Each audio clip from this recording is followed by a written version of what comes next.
Welcome to The Explainer. Today, we are diving into an ancient adventure that's packed with heroes, some really tough choices, and incredible miracles. So get ready, because we're about to meet a super brave prophet, a very kind widow, and a very, very angry king.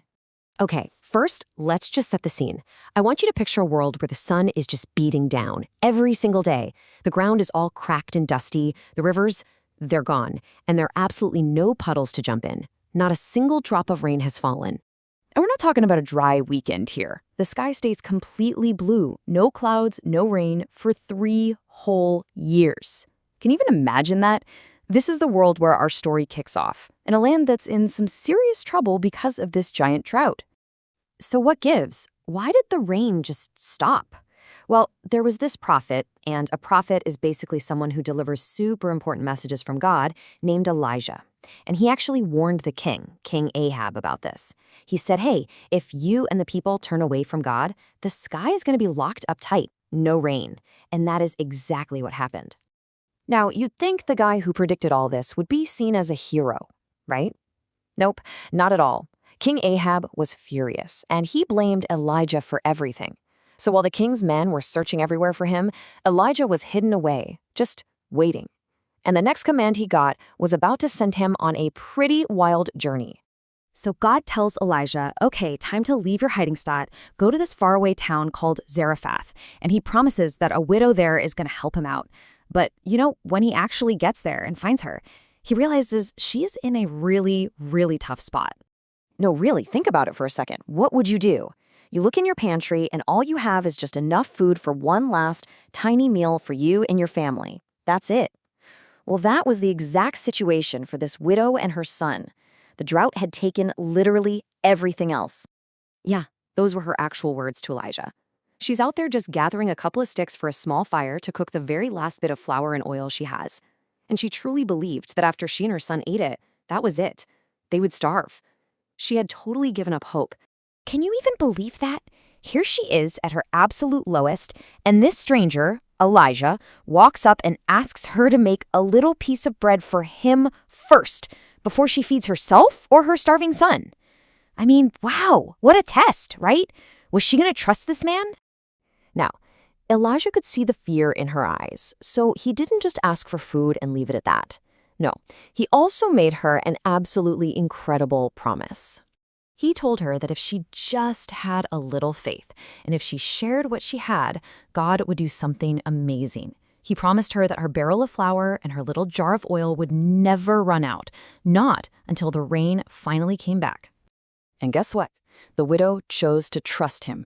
She made Elijah a little cake first, and just like he promised, the miracles started.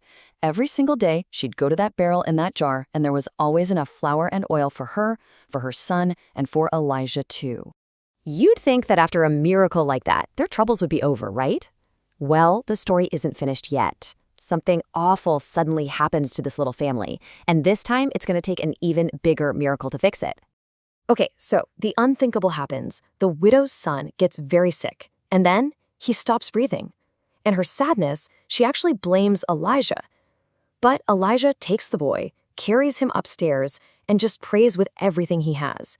And then, amazingly, life comes back into the boy. He's alive.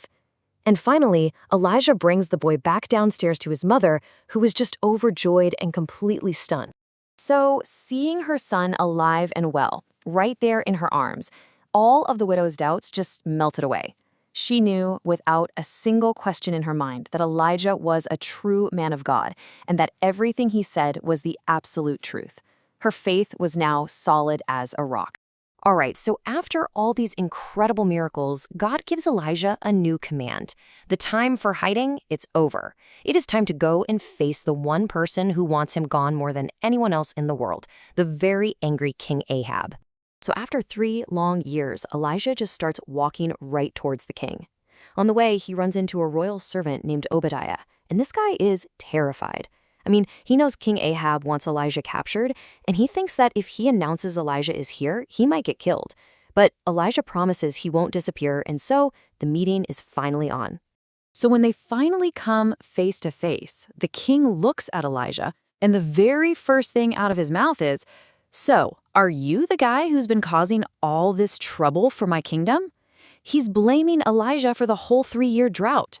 But Elijah doesn't even flinch. He's not scared at all. He stands right up to the most powerful man in the land and throws that accusation right back in his face. He basically says, no, I haven't troubled Israel. You have. He tells the king the real reason for the drought is because he and his family stopped following God's ways. And that's really what this whole story is about, you know? This adventure shows us that being courageous comes in all shapes and sizes. It's the quiet kindness of a widow sharing the very last crumbs she has. And it's the loud courage of a prophet speaking truth to a powerful king, even when it's super dangerous. So this whole adventure leaves us with a pretty big question for our own lives, doesn't it? When is it important for us to be brave like that widow or bold like Elijah? That's definitely something to think about. Thanks for joining us for this explainer.